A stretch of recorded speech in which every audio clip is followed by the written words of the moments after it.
We're here, Sean and Cass. Very a podcast, a classic episode from Maine. Maybe our last one for a while. The last transmission. My Yeah. mom's foot the bone has regrown enough that she doesn't have to be on crutches. So That's great news. I think it's the news we were waiting for, but at the same time, I don't want to leave Maine, so it's like bittersweet. I got very used to being up here. Yeah. And sleeping a certain way, and just keeping a routine that's harder for me to keep anywhere else because there's a lot more people in our life no matter where else we are. No, there's something that feels like the fact that there are days that I don't feel like I'm making the most out of it, like uninterrupted time or being perfectly productive. I'm just like, God damn, I'm never going to have this much space again. You know what I mean? Yeah, no. I think about that with some of the bad habits that I carry up here and then keep the whole time. I'm like, when else am I going to stop doing this or start doing this thing if I'm not able to do it here? Yeah, if you didn't use this as an opportunity to get off nicotine or whatever it is, then you're going into the fire and you're going to have a harder time when you do decide to do it. So. Yeah. I mean, it is what it is. We do what we got to do in this life. Right. You've been teaching me a lot, though, lately. Oh, I've been on a total nerdy optimization bender of routines, trying to understand routines better, trying to understand my dopamine better, trying to understand how things spike your dopamine, understanding what dopamine is, understanding why you don't want to spike it with Instagram or scrolling or whatever it is, or chocolate or sweets, and kind of being like, I just kind of maybe being up here and I've had a time to reflect of wow, I got everything going for me and I'm a fucking basket case in some ways. Yeah. Usually when things quiet down, I think most people would realize that. Yeah. Yeah, so it's just when we first got up here, I was like, wait, why am I scrolling? What is going on? I have a room to myself. I'm going to bed. I'm watching these YouTube shorts for you get in a hole of YouTube shorts, because I watch these comedians and they have these short, it's one joke at a time, and it's it really just grabs your attention. But it hijacks your attention. Yeah. I've been watching the Huberman Lab. This I guess he's a neuroscientist and ophthalmologist, and kind of just focuses on the brain. And he does these podcasts, 2-hour long. Stanford professor does these 2-hour long podcasts where he talks to you and kind of breaks it all down. And so I'm obsessed with okay, cold showers or cold plunges is a good way to spike dopamine, because it spikes your dopamine for a longer period of time. And then how do you work with your baseline of dopamine and not kind of spiking it too much? And then I'm also seeing when I eat excessively, a meal, being able, because it's so quiet up here, being able to really recognize the intense crash that I can have. Yeah, and it's we've been doing that every day for our whole relationship, and you're you come up here and things slow down a little bit and you're like, wait, have I been crashing every fucking day? Multiple times for a myriad of reasons. Am I crashing all the time? So I feel that's what it's been about, is getting ourselves back to an energized baseline.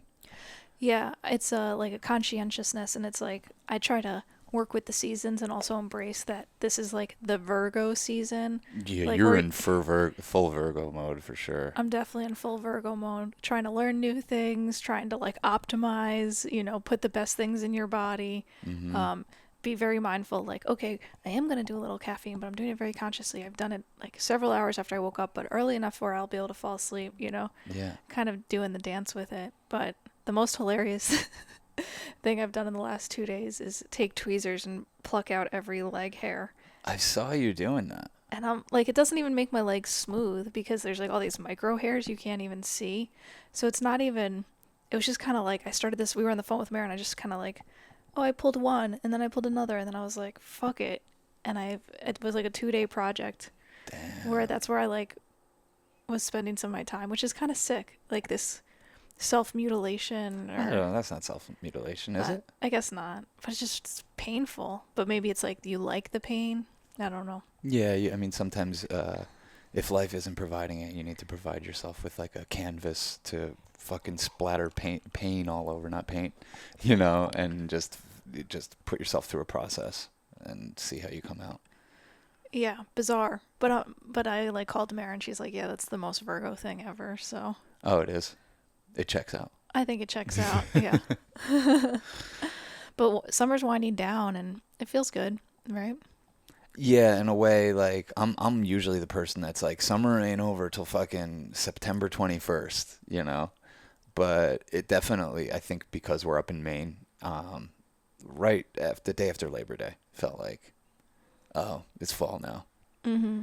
Yeah, up here, I mean, it's starting to look and smell like fall. The temperature's dropping for sure, and you cut your bangs, so that's usually it's kind of like the what is it called, the groundhog, you know?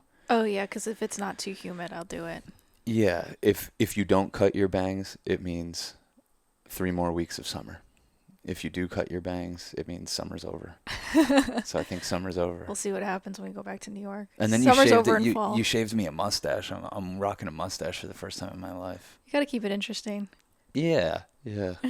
I let you do whatever, cause I trust you. But then sometimes it's funny because I let you do whatever, and then you're like laughing at me, and like I have a hard time with humiliation. So I'm like, where is this?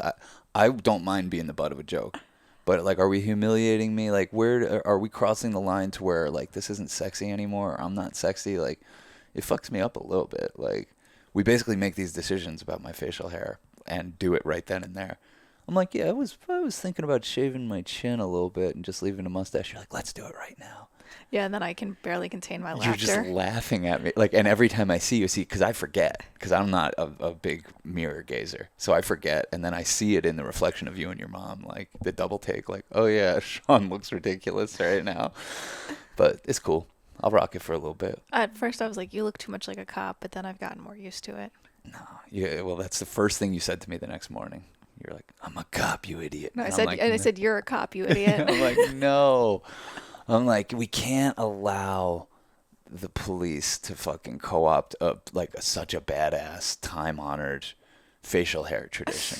Well, you also got the narc hat too. Well, yeah, that's part of my whole like, I'm just doing psychic security here. Yeah. Yeah. But I mean, mustaches have been like, I don't know. I associate it. I feel like the police co-opted it for a while, but not anymore. I don't think that as a whole the police are rocking mustaches. That was like more of an 80s thing. I like because I get to see your chin that's got a little clef or whatever. I mean, yeah, I have a classic chin. Yeah, so you got to show it off. People need to see it. No one's seen it in 11 years. I know. The first time I met you, you didn't have a beard, and since then.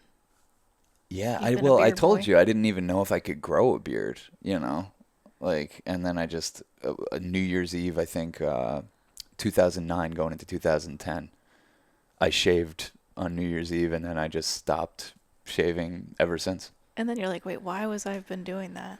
Shaving oh every my day? God, the second that you stop shaving every day, like, it's one of those things, like, what the fuck? Why was I fucking doing that whole rigmarole routine? You know what I mean? Like, I understand why some people do it, but for me, I'm like, it always irritated me. It always irritated my skin. I was annoyed that I had to do this thing all the time to look a certain way, and then I let go and let God, and next thing you know, I'm a mustache icon. Cheers to that. Yeah, I'm full of fucking jibba jabba. You give me a couple sips of coffee, I'll fucking jibba jabba you all day. I'm gonna hit this, a nice sativa. But yeah. Level it out, pure alchemy. Yeah. So what's been going on, Sean? Everything and nothing. I feel like I'm having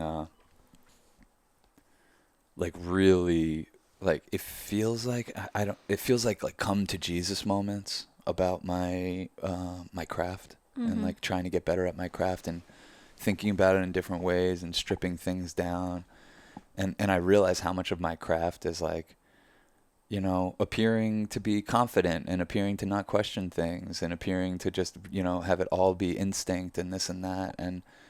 But there's another force at play, and it's me. You know what I mean? That the like, I don't know if what I'm saying makes sense, but I'm thinking about my craft in a way that I'm not getting in my own way or feeling like, oh, here's how I need to come off the cast, or I need to come off like I got it together. Like, we're talking about a project we're working on, and I'm like, yeah, bottom line is it just needs to be better. I've set a high bar for the work that I'm doing and the work I want to do, and I want to hold myself to that. And you just got to remind yourself of that every now and then. I think as an artist, like, that's out there just kind of like doing it on their own, like no one else is going to tell me This should be better. this should be better. Well, I think you've had that moment on every project, and it's easy to forget. But I can like remember the first project we ever did, or the second one, and you're just like looking at me like, wait, what are we doing? Yeah. You yeah. know, like you get a little confused for a second, and then you like hone it in, and then it all kind of coalesces. But it's kind of that part of the process of being like, wait, what am I doing? Like, is this even good? Is like, that's the anxiety you need in order to put the effort into making it something better. Like, once I realized that anxiety can be a positive tool because it means you care. It means like it's like the excess of energy that you means you're nervous. You're anxious because you're nervous, and you're nervous because you care, and you care because you want it to be good. So it's like, it's not about just being like, oh, not having anxiety ever. It's about like, oh, how do I use this and realize that its purpose is to like make me show up or want to show up better, or Yeah, that's exactly what it's doing right now. And I do remind myself, like, it's weird, I can't remember specifically, but I'm like, I must go through this with every project and probably everything I do in some way. But it's a good time to go through it now. I think at this stage of where we are with certain things, like, to just be like, let's circle the wagons. Let's look at what we have. Let's reassess. Let's figure out, like, just because we have a plan doesn't mean we always need to stick to a plan. Sometimes our plans are really meant to be broken. I don't know what we were supposed to be doing for this past month, but we were up here with your mom. I don't know what we had planned, but what we were supposed to be doing was be here with your mom. People make plans, God laughs, that type of thing. That's what it feels like. So it's like, I have a plan to do things in a certain way and in a very confident, presentable way.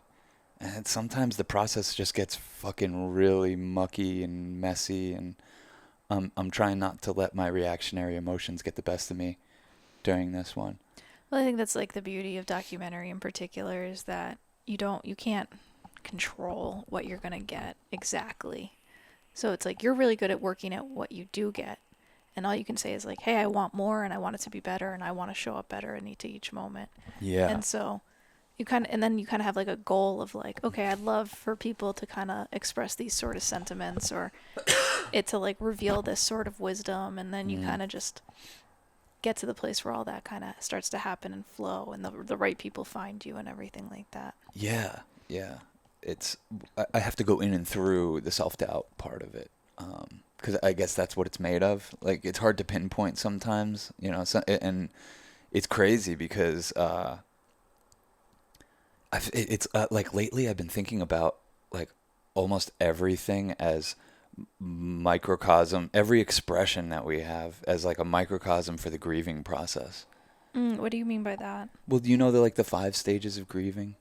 Not really. Like anger. It's like denial, anger, bargaining, depression, acceptance. And that's generally probably the order you would experience it in, but there's setbacks, and different people experience things in different orders. But it just it's weird. When I have that in my head, it almost applies to like everything. It explains everything about where people are at, where I'm at with my projects, all of this stuff. You can kind of like pinpoint the point of grieving, whatever the fucking thing you're grieving is. Sometimes it's the old you, sometimes it's someone that died, sometimes it's a breakup, sometimes it's releasing a project can trigger the grieving process for me. Oh yeah, that's why you always want to have the next one lined up. Yeah, yeah, You that's always been want a to. big one for us is like have the next one lined up, know what we want to do, to the point where you're almost like itchy to pull the trigger on that next one. Yeah, I think that that's what starts to move the energy. So like we're working on a film now, and I already know what the next one's going to be. So I'm having this like moment of self-doubt about this one film. So I just jumped to the other one yesterday, and it helped like move the energy for that other one too, Mm-hmm. you know? Yeah, totally. I think it's like a trick for enjoying the process, Mhm. and I think what I'm learning about from Huberman, Your boy. my boy, we're having a podcast love affair right now. You definitely are. I It, haven't really seen you go through something like this. yeah. But really, kind of like what we've always said is like you got to enjoy the process. And I've never been much of like a reward person, but you do have it in little ways. You're like, oh, the reward will be when I like get back to the house after the run and can like, Mm. Yeah. so you create these little rewards or spike your dopamine before you go out, and then you're like, okay, then. But what we really want to do as humans is have dopamine released through the act itself, through the process itself, through running. So the whole time we went on a run around this loop next to my mom, and the whole time I'm like, this is the reward, Every time I went up Yeah. the hill, the burn, I was like, this is the reward. Like, this is the gift that I get to do this. I get to run up a hill in the woods and do it, not being like, oh, imagining what it's going to be like when I get to the house. No, just like really trying to enjoy the process in a way that like might be a little disingenuous, but you kind of can trick yourself into it Mm. in a way that your brain doesn't care. You're like, wow, this is a reward. And then you start releasing dopamine while you're running. Yeah. And so when you can you release dopamine from doing harder things, you know, you're more likely to And do harder things. well, but then also deny it from not doing the easy things that release it. You know what I mean? Like I think that's what you've been teaching me a lot about this week. It's just like, hey, do you realize you're spiking your fucking dopamine as soon as you wake up, right before you go to bed, countless times in between with this Instagram and Twitter, and it's crazy because like all I need is like a little, Right. you know how I am, and I'm like, No, what? you're very good. You're very disciplined, and Yeah, like I I just tell need you the something information. once, and Yeah. then you're like, I'll throw out all the cereal or whatever. Oh yeah, that when we watched that documentary about how there's sugar and everything, I was like, like, what do you mean? The cereal like has tons of sugar? And I look at it and I'm like, fucking threw away everything in our cabinet.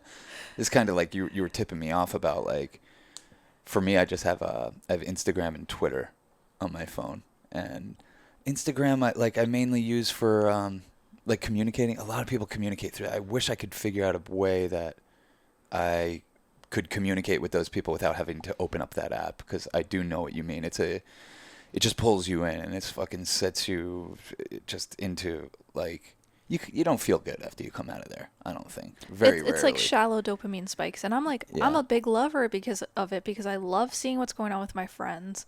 I love like it's mainly full of art and people I love. Like, what's not to love about it? But I realize like my best friend, she had a baby this year. I haven't talked to her that much. Like, the fact that Yeah. I'm now not seeing her and getting the instant updates, like, okay, I need to go the extra step to like call her, text her, figure out how I can be updated with her life without this like it being. Yeah. It seems like what we're saying is there's a lot of things nowadays that can mimic the feeling of connection, that can give you those like false little dopamine things, but the hard work is actually worth it. Running is actually worth it. Keeping in touch with your friend, not just mimicking a friendship through likes on Instagram or whatever, pays off in terms of what how deep that relationship is able to go. I And will say, because I've had a moment where I'm like, is Discord social media? And I'm like, I guess it is technically. But for me, I haven't noticed the same issues because it's not like an endless scroll. It's like, oh, someone is sharing their art and you can react to it. It just feels like a deeper level of connection. And I'm really excited about, well, I'm like depressed that me and my friends can't afford to live in New York City or any city right now. You know what I mean? Like, I know. I'm I going through know. this, like, fuck, like, we have no idea where we want to live because there's no, like, obvious place. Because our favorite place became completely Unaffordable, unaffordable. yeah. But then every place did. Crazy, Look yeah. at houses up here. Look at houses by my parents. Fucking middle of nowhere, Ohio. Like, it's just crazy. It's fucking very expensive to live, crazy. so the likelihood that you and your friends could decide to live in an area or that people you like are going to live in that area, it's like you're very lucky if you live around your friends, but there is like a collaboration with like the way to connect socially and have these message boards to, because I've been up in Maine because I haven't left. You left. I haven't left. You've been here for a month. I've been here for a month. Wow. And I'm chill. You're very chill. Like, I'm nervous to bring you back into the fray, you know? Yeah, I'm a little nervous too. Not to be at your parents' house or not to see Mare, not to be in the city, but like, I don't know what I'm nervous about. I'm not nervous about anything. But basically, because I've been doing art groups on Sunday and we've done a book club and stuff like that, and I feel connected. I feel like I'm not only connected with friends, I feel like I'm making friends. Mm-hmm. And I can do that from Maine or wherever. Yeah. And I think that because a lot of us are spread all over the place and just doing our best to find a living situation that's appropriate for us, that space of being able to stay connected with people is like really powerful and valuable and going to be necessary in this next stage of capitalism, whatever, life, whatever. It's good. It's opened us up to connect with a lot more people in a lot of different places. Like the pandemic fucking, to beat a dead horse, the pandemic fucking changed everything. But I think one of the main things we'll look back and say it changed is like there was like a decentralization of everything. I think that not only did our city become unaffordable, but it just became like untenable for a lot of people once the pandemic started and we kind of like pulled back a little bit and like we weren't allowed to hang out with each other. It's like, well, that's what this whole experience was about. This is why we're here. We all came here to pursue art and find each other and meet each other, and now we don't need that place to do it anymore, because we've figured out other ways to connect. And I think ultimately for us, this next chapter, even in our social life, is going to be a lot healthier, because I think it'll be us spending concentrated amounts of time with curated groups of people that we want to spend time with. Whereas before we were just like, every day we just wake up in the city and it's like, whoever hits us up today, they can come over if they want. Sometimes those hangs would last a week. And sometimes we'd have to be like, we'd go through a week of like people just like coming over, and we would have to look at each other and be like, I don't care who it is. Like, you had said this to me and I've said this to you. Like, I don't care who it is. No one is allowed over today. Yeah. Because not that we don't love people, but just like, it can really disrupt your day, especially when you're like gonna fucking smoke a blunt, Oh, yeah. You're like, totally. every day you're smoking a blunt with some new homie who's coming through, and you're like, exactly. what the fuck is going on? Or old homie who's like, hey, happen to be in your neighborhood. I'm like, yeah, happen to be here because you live in this neighborhood too, and you live a block away. Of course you're walking by smoking a blunt and you want to come up and have one with me. And of course we're I'll down. do it. And that's what I spent 10 years. We spent 10 years doing that. Literally fucking any motherfucker who was walking by, oh, I'm in your neighborhood, I'm in Greenpoint, I got some weed, or do you have some weed, or whatever. Yeah, the day gets like hijacked in a way that was really beautiful, but in a way that it felt like we were in a flow of life to where you're not really questioning things so much. That to a fault, not questioning like, oh wait, is my career going down right now? Should I be doing something? The truth is, not really. There was nothing to really do, but No, my mom was like, yo, you guys made so much money. Where did it all go? Like, you guys should have bought a house. Like, that's what people do when they make money. They figure out their housing. And we're like, Yeah, it's like we figured out a community, and we it threw cost us a lot. We parties. threw parties, and we're very, very generous. We still are, Oh my god. But yeah, it is kind of that was an interesting moment when your mom was like, "What the fuck happened to all your money? Like, I know you guys have made so much money. Like, what the fuck? We're living in New York City. Like, Keeping Yeah. ourselves fed and entertained and like traveling and making films. It's just like that's where our money went. It's Like expensive hobbies. filmmaking is such an expensive hobby. I'm trying now to figure out how to fucking hack the matrix and like make these things for cheaper, but there's very little workaround, you know. Yeah. Yeah, it's just an expensive hobby. Yeah. But it's our life. So, What are you gonna do? what are you going to do? But I think times like this where we're isolated and we literally can't be around anybody, we can't really do our thing. It kind of it brings into focus like what we were doing before. It's so funny. I just feel like I'm in this endless cycle of being like, what the fuck was that motherfucker 3 months ago doing? That fucking lunatic. What the fuck were you doing, dude? Like that's like I feel like it's like in 3 month chunks. I just like take like some huge what I think is step forward in my progress and the way I'm thinking about things. It might not look any different Right. to someone like you, but I do think I've calmed down a lot. I do Mhm. think I've become less harsh and less reactionary. You're great. No, you are. You're always great. But yeah, you've been especially chill. Yeah, yeah, because I think I'm at the acceptance part of grief. You Yeah. know? Yeah, I think I was in the depression stage for a little bit. Just like, oh man, but I don't know. All I got to do to go from depression to acceptance is just zoom out. You know, bring some gratitude in, zoom out, and just be like, look, I made it so far being a filmmaker. Like, I made it so far. I've been able to pay bills and whatever. Even if I can't do that ever again, it's like, that was pretty good. We had a good run. We had a good run. We're the kind of couple who's gonna have a suicide pact. Oh, yeah, totally. Totally.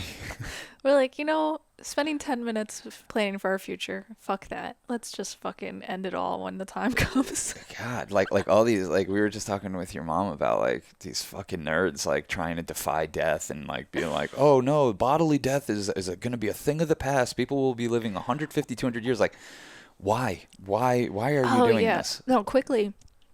There's this guy, David Sinclair, who like is like, aging's a disease and we don't have to age. And Huberman like You're has a disease, bro. Yeah, I'm like, I started watching this guy and I'm like, this guy's a joke. Like, fuck this guy. Like, He's in the denial stage. he's in the denial stage. Yeah.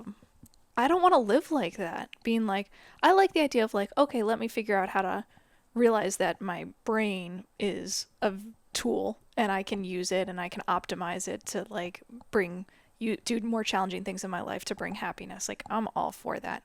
But looking at every day, like everything I'm doing is either like killing me or like aging me or like wanting to like looking at gray hair and being like, no, like what the fuck? Like I can't. Yeah. We're all aging. It's natural. I believe it happens. I think that we have a time on earth and we should open it up to the next generation. Yeah. Like I'm all for departing. Mm. I'm not super excited right now to depart. I like it here, Yeah. but I don't want to be living in this idea of like, all right, how do I hack my body so that I can do what no human has ever done before and live like Yeah. and not die? How do I dominate and defy death? What? Come on. Come on. People. What people? People, come on. Let's get it together. Let's calm it down. Yeah. Yeah, it's so funny. Even as you said aging, I'm just like, oh, that's just like a fluffy word for dying. Like we're all dying. We're dying.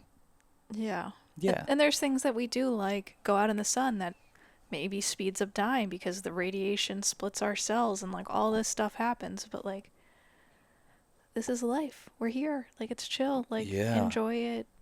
Be here. I don't know. I can't resist the natural process of life. Like, I can't look at something that is, to me, I believe, a natural process of life and be like, that's not natural. That's Yeah. actually a sickness Yeah. that we can defy. Yeah. Yeah. Exactly. These guys get out of control. And you know how you know you're out of control when you're in a YouTube rabbit hole? Every ad is like, here's how I made $1 billion in 6 months. Yeah. Yeah. Well, even this guy Huberman, like every day, I'm like, so Cass, give me the goods, Yeah. And you're like, he says we need to have athletic greens in our life, and I'm like, oh, this guy's fucking No, a I podcaster. I didn't like, say that. I didn't say that. Okay, yeah, I know, but like, it is basically what it came down to.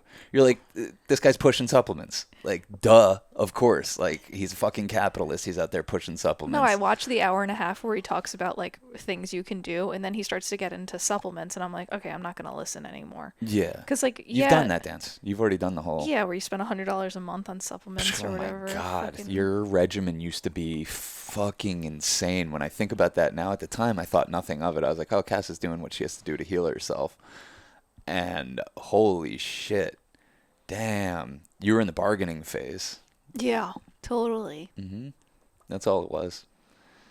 And to your mom last night, I was trying to take credit for getting you into the acceptance phase, No, you and know? you should take credit. Well, I don't know. It wasn't really me, but I think you allowed for me to just put my hands on you and let your body speak through me, the divine masculine in your life, Yeah. and it gave you permission to let go of all those fucking stages of grief that you were in and just move into acceptance. And once you moved into acceptance, like, you've just been blossoming ever since. And not to say that there won't be setbacks, and there hasn't been setbacks or No, whatever, very but like, grateful for all you challenges. changed your mind about something. Like, it's crazy the progress that I've seen you make in areas that I'm just like, that's Cass. That's just who she is. It is what it is. It's a hopeless case. For me trying to fucking change that is hopeless.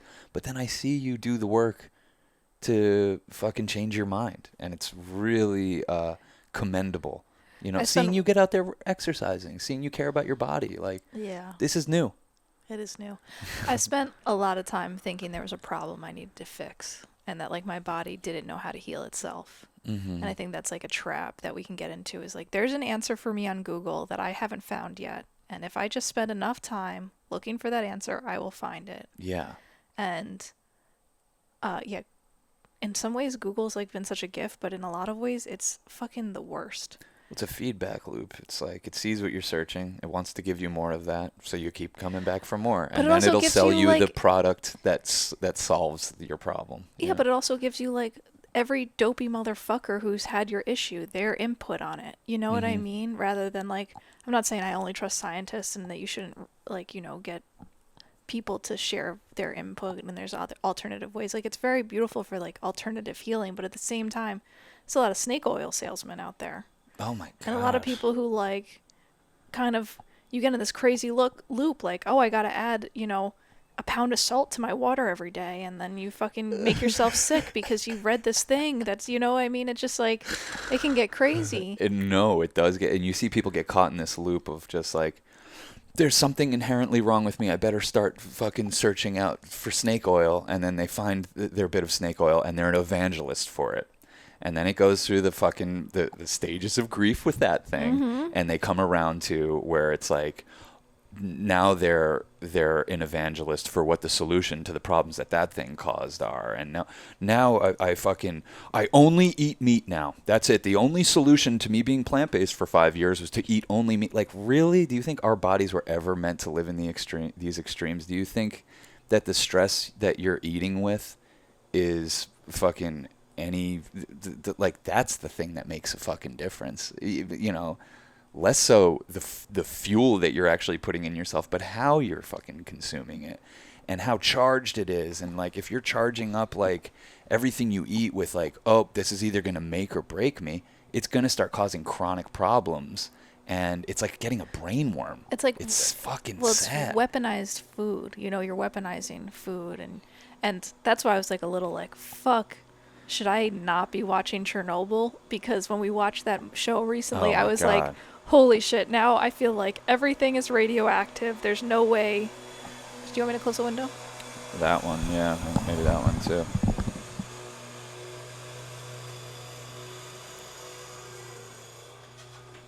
These motherfuckers, it's been a very dry summer, and like the grass isn't really growing, and there's really nothing for this like team of, I guess.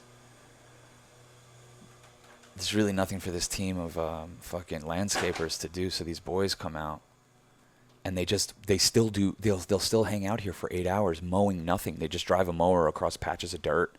They blow dirt around, leave that open. It's fine. Babe, it's not picking this up. Anyway, yeah, these guys are going to be out there making noise for 8 hours to prove why they should have a job.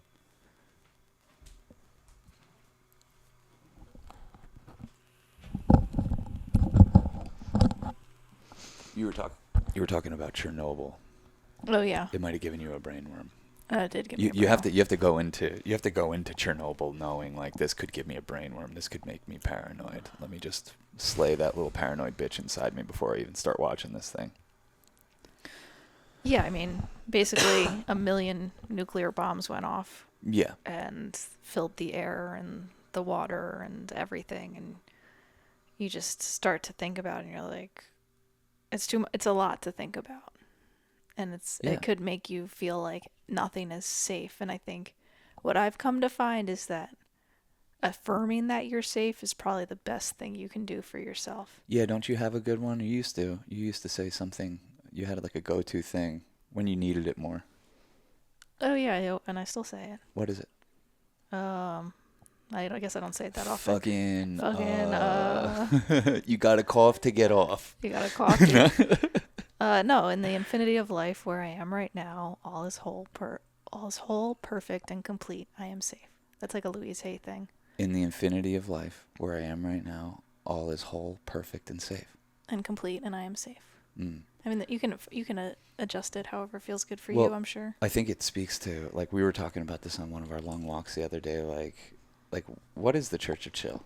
You know? Mm-hmm. What is it about? And like, these weren't even my words, they just kind of came through me at the moment, but it's like, it's really like pulling people just into the present moment. Because when you're really in the present moment and in your breath, like, things are usually pretty safe and it's good. And we get torn in every fucking direction by so many things. And the Church of Chill is like that nice green pasture in a dark, scary fucking forest of life is the green pasture of just the present moment and gratitude. And it's all good. I'm chilling. My body can chill. It's such a gift to be able to chill, to not be stuck in survival mode all the time. So that's what the Church of Chill is. Like, we all have that in us. We all need it. Our bodies desperately need it. They desperately need us to tap into that. And there's a lot of drugs available to mimic that feeling. Mm-hmm. But to reclaim that for yourself, to reclaim the kingdom of chill that lies dormant inside of you, it's a powerful thing. Like, I think when people think of chill, they think of like, oh, whatever, I'm just fucking off. I don't care about anything. It's like, no, I care about everything. You know, it makes me much more conscious. It makes me able to see things for what they are. Well, I think the messages you can get from the most zoomed out places are, it's okay.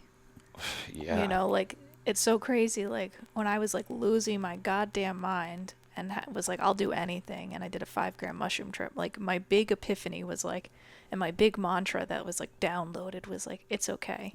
Like, even if it's not okay, it's okay. Like, it's okay. And to think that, like, you need to hear that. You need to know that, because you can get yourself. And then, of course, I went on a paranoid loop where I went to hell, and, you know, because I was like, I was testing it. I was like, but is it okay if this, you know? And then eventually I, like, could get on a track where nothing was okay. Yeah. But, like, I was crying tears of beauty and joy, like, knowing it was okay. And then my mind was like, don't trust that. And, like, went deeper. And then I, like, created a hell realm for myself. But I still believe the message of, like, it's okay. It is. And at least in this country, the profiteering and the corporatization of everything, and that just we're a warmongering civilization. That's what America is. Like, we're warmongers. So everything, like when you say that, you know, your food becomes weaponized, everything is. You know, when everything's been corporatized and privatized and everything's part of this monopoly game, nothing is safe in a way. You know, when I was like, part of the reason I was like, I need to chill on this dopamine is because, like, maybe as a Taurus or whatever, like, I get in a consumption loop of, like, what do I need to buy? Like, I need to buy something. I need to, like, looking on Etsy, like, what thing will, like, complete my life, you know? And, like, realizing or, like, looking at Trulia and being, like, looking at houses we can't afford. Like, maybe one day we'll have this house, and realizing, like, oh, I'm medicating in this way, or, like, releasing dopamine that's, like, shallow dopamine. Yeah. and it's meant to pull you away from this moment being okay. yeah, yeah, Like I need really. this thing to arrive in the mail, and then Yeah. everything will be okay. Yeah. I mean, I think a lot of people would look at our life right now and be like, you guys are crazy. What are you doing? Like, what are you doing? Like, being nomadic, not like having your own place, not planning for the future and setting this up and setting it's like we're chill. And it's funny, the longer we do this, I think the more the people that are very close to us realize, like, oh man, y'all are onto something right now. You know, everything is fucking temporary. This whole life, that taking this form is temporary. You know, the idea of owning a house is ridiculous. It owns you. You know, the idea of owning anything, it's ridiculous. So it's not necessarily where our values are aligned. And for two people to realize that, and Mare, I would include Mare in that. For three people to realize and hold those values, like, it's gonna guide us to, I think, a more present and happy and chill existence. Yeah. And the art that comes out of that, I think, is really profound, because I don't think a lot of people make that their highest intention and try to align their life around that. I don't think there's a lot of art coming from that place of consciousness. Yeah, I think it's kind of fun to like trust and let things flow and not like we're not like resisting too hard. It's like, okay, our rent went up $1,500 a month. We have no Clear idea where sign to get out of here. we have no idea where we want to live. Your parents could use our help. My mom could use our help. Like, we're like, okay, let's go like serve our families and circle the wagons. And like, I think that we both know and our families know, like, this isn't our permanent state No. of being, you know, but this is like what's allowing us to focus on art and other things. And you know, I think my mom and your parents are going to like really look back, and we are really look back fondly on this time that we got like to be able to be together as like a multi-generational family household for this bit, you Yeah, know? and it feels much more natural than what we were doing. That's the bizarre thing. Mm-hmm. And it's weird, because I think that the way that we've aligned our life is like, it's not so much the question is like, where do we want to live? It's more, how do we want to live? And when we hold that as our highest intention, everything just works out. How do we want to live? Not where do we want to live? Not what art are we trying to make? How do we want to make it? And then you're setting the stage for great things to happen. I think you're saying a really good prayer for your life when you kind of switch it over to that, and that's just a more zoomed out perspective and less productivity mindset, capitalist mindset, just more into the creator and enjoyer of this experience. Yeah, and then I think that's like Virgo's like kind of the last of more of the like personal signs, you know, where you like it's about the self, and I think as we like move into Libra, it becomes more about the other. And so, you know, if during this time it's more about like personal growth and transformation, sometimes I can like resist it, be like, why am I so self-focused and self-consumed? It's like, well, now's the time to do that. You might as well do it. You might as well be part of whatever this moment is and is asking of you. You know, You're not really self-consumed, though. I mean, you're up here taking care of your mom. We dropped everything on one day's notice. We dropped all of our plans, and we said, oh, this is what's important in life. It's like Katie having a seizure. It's a very, like my sister has epilepsy, and when she starts having seizures, whatever was going on isn't going on anymore, and this is the situation's the boss. This is what we're dealing with now, and Katie needs us, and it doesn't matter what our plans were for the evening. Caitlin's having grand mal seizures. We need to rally around her and make sure she feels safe and welcome back when she regains consciousness. yeah, it's funny. I like part of leaving the city was like, I want to be more of service, like in certain ways. And I thought it would mean like some grand gesture up in Peekskill or us starting some community something, but it's like in a microcosm, and that's okay. It's like just being able to respond to like where in your life it's asking for that kind of energy. You're tending to the part of the garden that you can touch and that you can plant. Yeah, and it's cool because then you get to grow your garden and they expand the garden and more people can be in your garden, you know? Mm-hmm. Yeah, I like thinking of life like people are flowers, and you water the flower and you're not concerned with if it blooms in front of you. You know that now there's a beautiful flower. You know what I mean? Mm-hmm. Because sometimes, like, especially in relationship, and I've felt this with exes or whatever, like, you put so much work and energy into like a relationship or into a person, and you want to just like water that person and without attachment though, Mm. because they're not your flower, they are a flower in this like garden of life. Yeah. Like they're not for you to pick Yeah. and kill. They're for you to like grow Yeah. and flourish and be a flower in this world, you know. And the way we smother and kill things is just by fucking our judgment and, you know, being resentful and judging people and, you know, thinking we know what's right and here's what someone should have done. It's very revealing with this with my running practice, like just going out there every day with no headphones or anything, just going out there and running for at least a half hour. Motherfuckers will come into your consciousness and it'll test you. You know, it's like, where are you at with this? Where Oh, are you you haven't at? talked to me really about that. Yeah, like where are you at with this person? Where are you at with that person? How are you feeling about this relationship? Those things, like little fucking arguments from the past come up and like just all this stuff because it's your resistance to wanting to, yeah, like I like, because I don't want to do that most of the time and I have resistance, and then like what my mind is trying to do is like, oh, it's their fault. The reason you're not experiencing joy on this run right now is because this person did this thing to you, and fuck them, and what are they up to now, and this and all this fucking it stirs the cauldron for sure. I don't run long enough for the cauldron to get that You stirred. should. You really should. Yeah, and it's not like, oh, I got to sprint, not like just getting out there and just like, you know, and our meditation practice can do that too. You know, you're trying to just sit there in silence and listen to your breath, and like the fucking storm starts up and you're like, oh, Jesus Christ. But it's good. Like it's good reminders, because like what I've realized over the past month, at least, of being pretty hardcore about my training is like, I don't really have like a lot of enemies out there.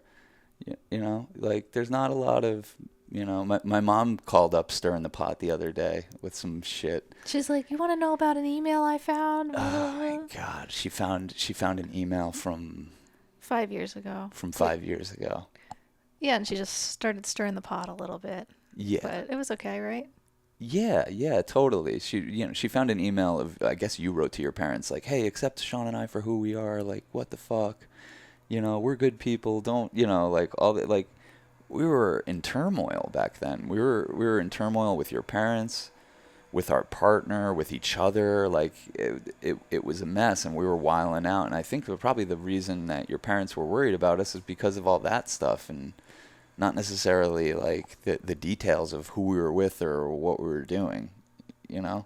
Yeah, there's just a lot more turmoil in general. Yeah, but it was good, like, and it's fine. And I told my mom, and I told your mom, there's nothing that I won't talk about at any given time with any person. If they want to know something about me, even if it feels like touchy subject matter, it doesn't really matter to me. I'll talk about it. And I think that has to do with me getting out there and running and processing things and realizing like I don't have any enemies. I have no reason to be paranoid. I have been very paranoid in the past, and I've thought that I had good reason to be paranoid. Like when people were after me when I first started making films, and people were jealous and stuff and trying to take me down and shit, like I could get so worked up. Yeah, paranoia just seems to breed more paranoia. That's the problem. Yeah. Like, I feel like there's a way that, like, you can be like, okay, I can acknowledge that someone might not like me or might have bad things to say, but, like, is it worth focusing on that and bringing more attention to... You're watering that flower of all flowers? Yeah, it feels so stupid when you look back, you know, like, you know, how, like, on my haunches that I got over, like, certain people fucking poking around at my sensitive areas. And they were doing it on purpose because they knew, like, oh, this is how I can take this guy down or do whatever. But I don't know. I've come to a place now where I'm just like, it's just more of a reflection of where they were at than anything that I did. So, like, it's a way of releasing the shame and the guilt, because the holding on to the shame and the guilt I felt for my part in any of those relationships is what fuels the cycle to just continue with no growth. So, Yeah, you just try to get to acceptance. I just keep running until I get to the place of acceptance. I try to run faster than the voices. They're just like trailing behind. I've gone on some torturous runs up here, like, in the wake of some really fucking gnarly shit in our personal life, where it's a mind fuck torture chamber while I'm out there. And it's crazy because, like, if you had a camera on me, it would look exactly the same today as it did in those times, as it will in the future. Like, it's just me just moving my body. But instead of being like, here I go, it's like, those motherfuckers. Yeah, it's like, oh, fuck her, fuck him. No, and now it needs to be like, this is the reward. Well, yeah, you switch it over. I imagine an angel pushing at my back. A couple of them. That's pretty good. Sometimes. Yeah. And then this is such a weird saying, but I always go, light as a feather, quick as a bird. That's pretty good. That's not even a saying, I don't think, but yeah, it's what helps me run. I'm like, I'm light as a feather, quick as a bird, light as a feather, quick as a bird. I think about just like how special it is that I get to do this, and that I'm not always going to be able to do it. Yeah, now that I've been doing it more, I don't have to rely on those things as much anymore. Like, I can literally just run and be running. Mm. But you need the little tricks, especially in the beginning. Mm-hmm. The little, like... Yeah, but it's been nice to just, like, go out and run and not even have the temptation to stop. Because I used to just be like, okay, if I get to this point, I can stop. Mm-hmm. Or if I get to that point, I can stop. Or fuck it, let's just stop and run. Yeah. Or walk. I did that the other day when I was running, like, kind of on my period still, but I give that a pass. Yeah. I think what it does is it makes you... It just makes me more prepared and resilient, because there are people in my life, like my mom, whether she knows it or not, is like, she's very fiery, and she wants me to be as impassioned and fired up as her about something. And she knows that there's a few things, like her tools to get me there are not as sharp as they used to be. She used to be able to just mention Donald Trump or this situation or that, and I would just go there with her. But now she knows, like, maybe, and this might not be a conscious thing, but like now she's like, oh, maybe I'll poke around and, like, ask them about some people from their past and see if I can get them going, and see if I can pull them basically into where I think she's at, which is the anger part of it. But I've been there. I can't stay angry at people. I can't do it. The joke's on me. It's crazy. Do you feel like, because your mom, obviously there's parts of her that are angry, there's parts of her that are in denial. Like, I'm just speaking about your mom in general right now, but like, it seems like she can hold all stages of grief at the same time. Well, we all do. Okay, yeah. We all do. And it's just like, that's the whole thing, is like when something comes into your consciousness, kind of like, I don't know, I just use that framework to just see where I'm at any given moment with any given thing when it pops into my consciousness. Okay, so it's denial, anger, denial. No, denial. Denial. Anger. Bargaining. Depression. Acceptance. Yeah. And there's a more nuanced one that has like 7 layers to it, and I don't know. I'm not saying it's a infallible system or whatever, but like for me, it's actually really helped me, because especially when you frame things as grief, and we're about to make a film about grief, and I'm very excited about that, because like I was telling our cinematographer Drew, who's going to shoot this one. Especially men, I can't really speak for women as much, but like so many men, almost every man that I know is caught in a loop of grief and self-medication that I don't even think they're fully aware of. And the only reason I'm aware of it is because I did it for so long. Why, men? What's the grief? Oh, I just think we're not allowed to express ourselves, or it's not as acceptable for us to express ourselves in the way that would help move you through those stages a little quicker, so you stagnate. Yeah, like a lot of times you'll be like... You get proud of that level of stagnation. You get proud of that you can grin and bear it, and that, like, that becomes part of the mask you're wearing of a personality. Yeah, like... Does that make sense? Yeah, because a lot of times you'll be like... You're not like, hey, Cass, like... It's probably nice that you can cry because I can't cry. It's not that you're saying I can't cry because you'll judge me and I'm scared of crying. It's like, it's almost so Like it just doesn't No, come as naturally. it's blocked. It's not like I'm preventing you from crying, right? No, no, Okay. not at all. Not at all. It's centuries of people like you. No. No, it's not you. It's exactly what I'm saying. It's that thing that what we think we have to do to be a man, and what's echoed back to us by culture is like, here's what you have to do to be a man, and you get yourself a small sample size of like, wow, I got through that. I fucking roughed it out. I white knuckled through that, and it becomes part of your personality that you're tough. Right. And it's good. It's good to have those skills, but it's also good to have the vulnerability to balance that out. And I wish I could cry. I wish I could cry easier than I do.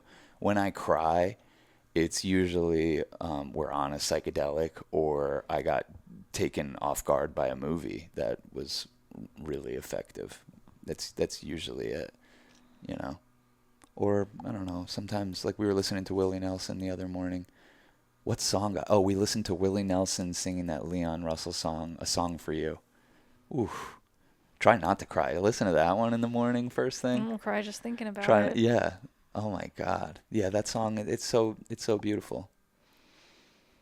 'Cause we're alone now, and I'm singing this song for you.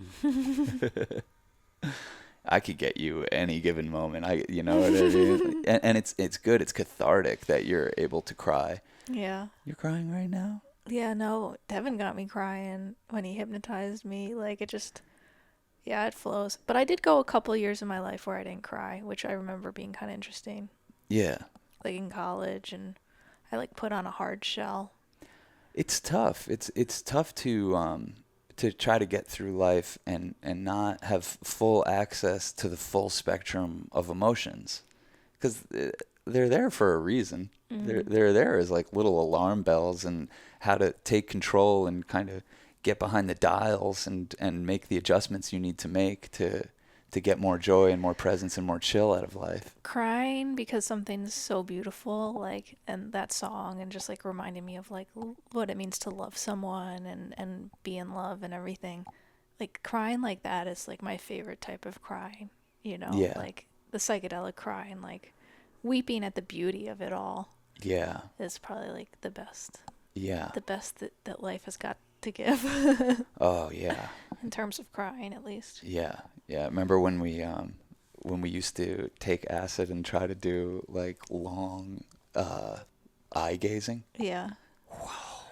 That really I don't know if I've ever really cried like that. unpacks a lot of things. And it's not intellectual at all. You're not like when you're on enough acid and you're like we take 2 tabs of acid and then like we're peaking and we're like, yo, no music, nothing. Let's just stare at each other as long as we can. And we both just cry Melt. uncontrollably, but Yeah. there's nothing you can pinpoint it to. Isn't Well, that I mean, wild? you're seeing so much in another person. You're seeing them age. You're seeing their innocence. You're seeing their whole flaws. life force. Yeah. Yeah. Yeah. Their insecurities. Their everything. You see it all, and then there's like this reflection. It's just like it's so beautiful. Yeah. Yeah, I highly recommend that, actually. We should do that more often. Yeah, I was thinking maybe after this podcast we'll do it. Oh, yeah. A little eye gazing. Well, I'm all about optimization right now, so. Yeah. Yeah, you really are. Devin's got me hypnotized and all this stuff, and I'm like, all right, let's fucking do it. It helps. It helps. I think you've just increased your awareness. That's all Devin's doing for you is like I did when I put my hands on your body and said, you're fine, you're already healing. You got to stop being uptight about your diet and stop, weaponizing your food. Devin's doing that for consciousness. He's just giving you the permission slip to fully embody who you really are. Yeah, and making sure my subconscious is on board. Well, that's what's running the show. Yeah. That's what's running the show. So if you can figure out how to start adjusting those dials, and you can really dial it in. Yeah. Oh my God. Yeah, totally. And it really helps, I think, in a consumerist culture, that's what we're born and bred from. To have that, we need permission slips. I think a lot of times people don't even realize that. I need it. I need it in order to step into like the next echelon of my art, to the next echelon of being a genius of love to my girls. Mm-hmm. Is that like permission slip, and a lot of times it comes with a heavy dose of forgiveness for who you used to be, and then starting that grieving process and just stepping into it. And you'll just see, like, you don't have to do anything except hold that as the intention. And it starts to just play out in every aspect of your life. Well, it's almost like you want to skip to the last stage of grief even while you're in the other ones. Like when you're in the stage of anger, try to hold the acceptance also. Yeah, that's a really hard thing to do, at least for me, because like every stage is so it's All the air that consuming. I breathe. Yeah, it's all It is consuming. my environment. It's all Right. consuming to the point where if you told me during a bad breakup that we had with somebody 5 years ago that I was angry or that I was in denial You're or like, no, I, she's a beach. yes, exactly. It would make no sense to me. And trust me, if wherever I am in the grieving process on things in my life, if you tried to convince me that I'm at that stage, I couldn't convince you or myself that there even was another stage to get to, Right. because you get so encrusted and just fucking down and stagnant and just like, no, this is what it is. And it's good for me because then I burn out all that is. And I remember during this breakup we're referencing, I would get concerned that you weren't doing that. Like you seemed just even keeled, and it concerned me. I'm like, there is emotions here going on. How come I'm not seeing them expressed in you? And they were expressing just in different ways, but not in the ways that And I wanted validation. yeah, I grieve on a different time. I stay in the denial stage a lot longer. Is that what it is? Like, because sometimes as your partner, it seems like you're at the acceptance stage like in 2 seconds, but maybe you're just I in I think I'm in deep deep denial. denial, and I think that it's acceptance. Hmm. Yeah, yeah. If I think back to some of the breakups or some of the things that have happened in my life or moments where you kind of are like, where is it? It's like, I want to take the high road. So I'm like, yo, I'm just accepting. Like, but really, like, I'm denying because there are the stages of anger and bargaining and different things that just like, there's no sidestepping them. You know, you kind of No. got to go in and through them. Well, yeah, there's no And also, when you're sidestepping. holding up so much space and anger, like it doesn't look good to me. I'm like, whatever Always. you're up to, I don't want any part of And that. and yeah, and you we never end up occupying the same stage of grief at the same time, which has been a blessing. Because a household where two people are angry Well, doesn't and what's so function. funny though is like, because when you're angry, you get angry at me for not being as That's angry what as I'm you. saying. Like I'm you like, are see you everything not through processing angry. this? Are you not realizing how bad this person fucked us over? You know, I've mentioned it before on past podcasts, but if you're a new listener, like I had this one of the first cinematographers I ever worked with was a roommate of mine. And man, this motherfucker turned on me. I won't get into all the details. I've done it in the past, but man, he fucking turned on me in the craziest. Like I could not believe that somebody had the capacity to become such a fucking evil villain, and just came at me, and it was just gloves off insanity. And I felt victim to it, and anyone that could see what was going on saw that I was the victim of it, and it was very validating in that way. Like, oh, this person is melting down and making me the reason for it, and it's causing me extreme agita. And And he all did it because he thought you were the villain. So it's like when you think someone else is the villain and you try to defeat them, you become the villain yourself in a way. yeah, But yeah. okay, go ahead. But I mean, the way I handled that was, it's not like I wasn't going through the process and I wasn't going through the pain of all that. And it's really just like losing a friend, really, and like losing a creative collaborator that I really enjoyed working with, and that we made some cool things together, and just losing that person. And then it's not like a regular breakup. They're out there trying to prevent me from getting clients and stuff. Like it's just such wild behavior to try to fuck with somebody. Like he was trying to cancel me before that was even a thing. Yeah, And totally. he was just grasping for straws, and contacting people. And he was so clearly out of control and manic Mentally unstable. and mentally unstable and vicious, and everyone could see that. But like, and that's what gave me solace. It's just like, I don't really need to make a case against this guy publicly. I can actually just grieve this thing privately, and the public facing version of me never mentioned his name, never talked about him, just select, delete, that's not a thing. But my subconscious was still kind of going through this thing like, I don't know, I feel like if you have one enemy out there, you have a lot. And I don't want to have any enemies. I don't want that to remain an option for me. That's our coming from a warmongering country. That's our conditioning, is like identify the enemies and eviscerate them. But it's not who I am, because there's not enemies. And he became an enemy for so long, and he occupied that space in such a deep way for me that I was able to apply it then to this girl we dated and we had a great time with, and it didn't end well. But, it just, that continued the tradition. It's like, see, this is what people do to me. This is what happens. And it kept me from growing.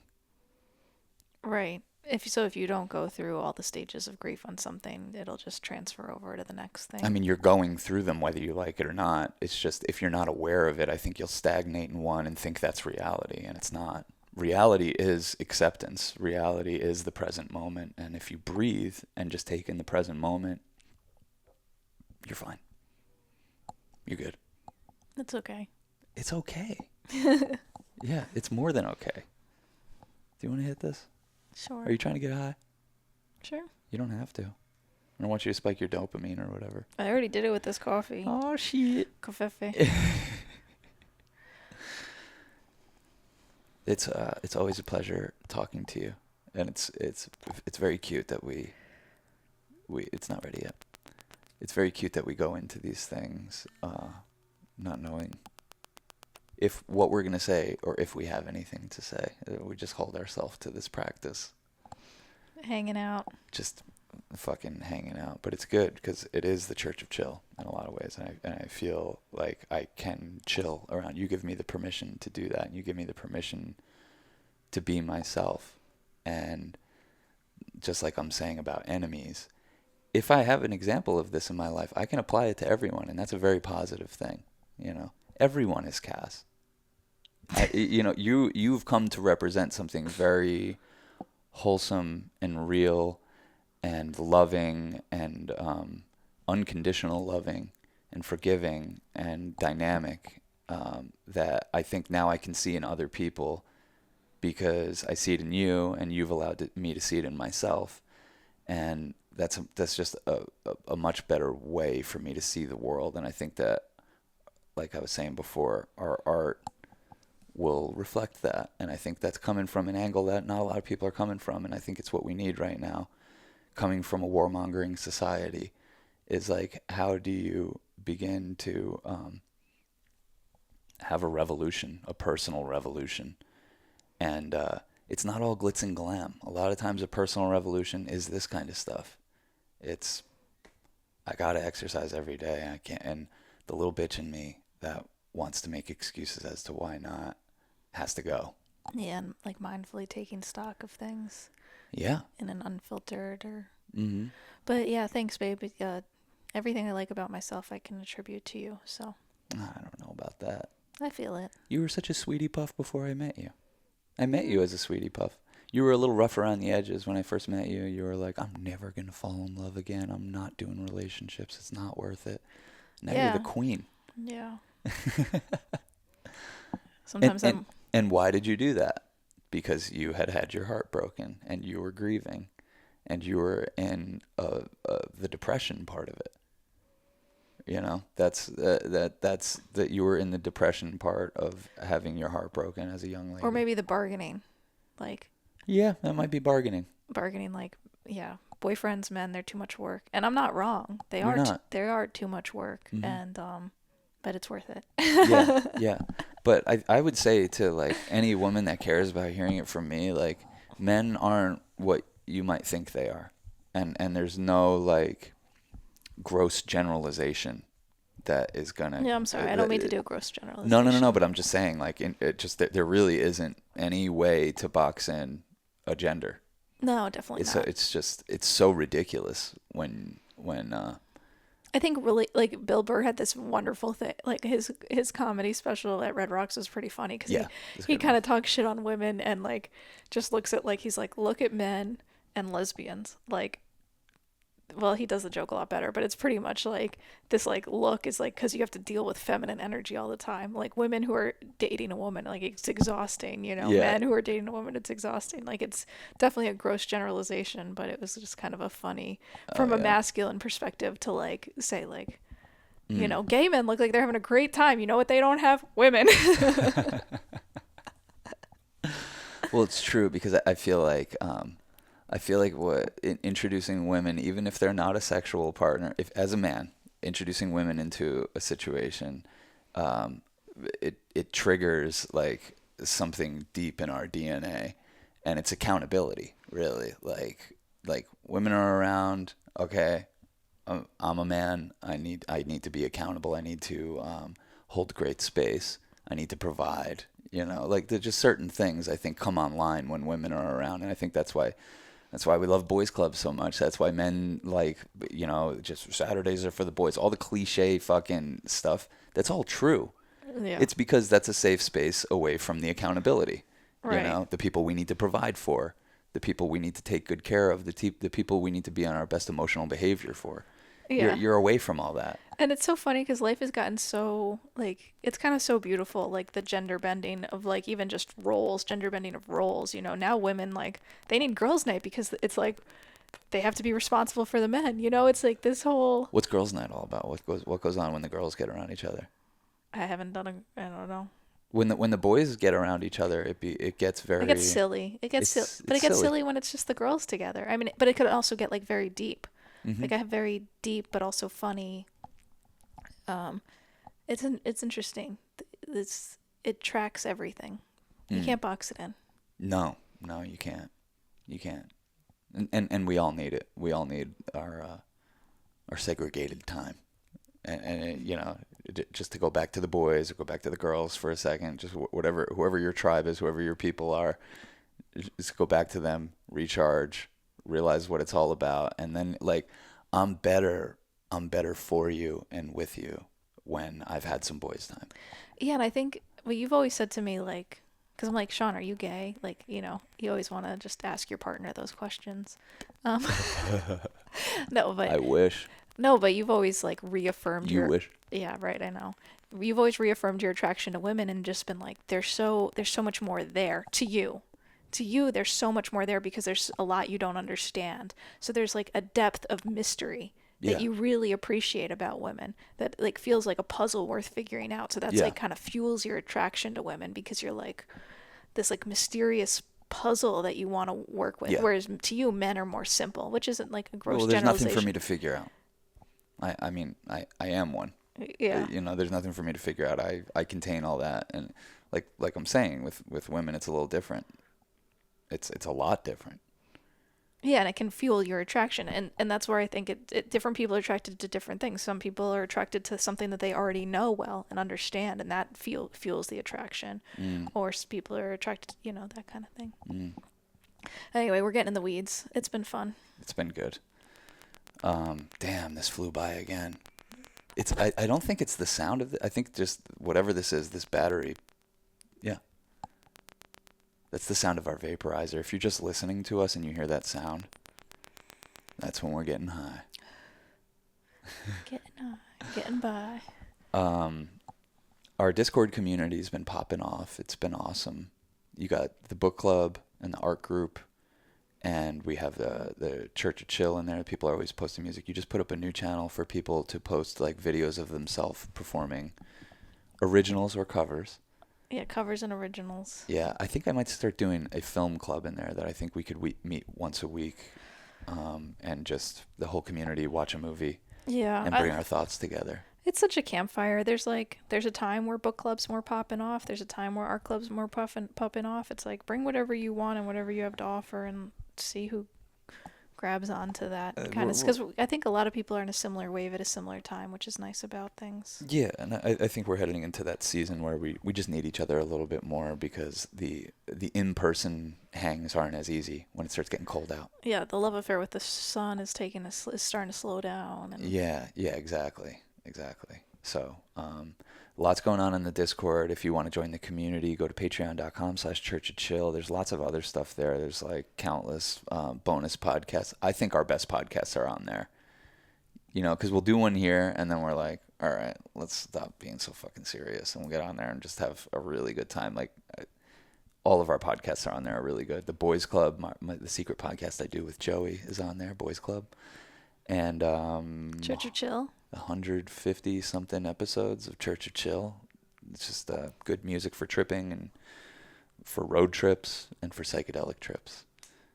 Is there anything else we want to talk about? Watch our movie American Sunset.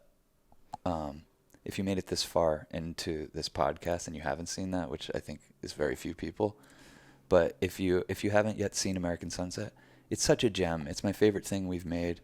It hasn't gotten a ton of viral attention, but check it out. And if you dig it, We're send it proud to of it. We're very proud of it. If you dig it, send it to a friend. I really do think it's like as much as any of our films, if not more, just the Church of Chill encapsulated as a movie. Just the way we see things, the way we see this country, our belief in humanity and our belief in mushrooms and all of that stuff. It's all on full display in that movie.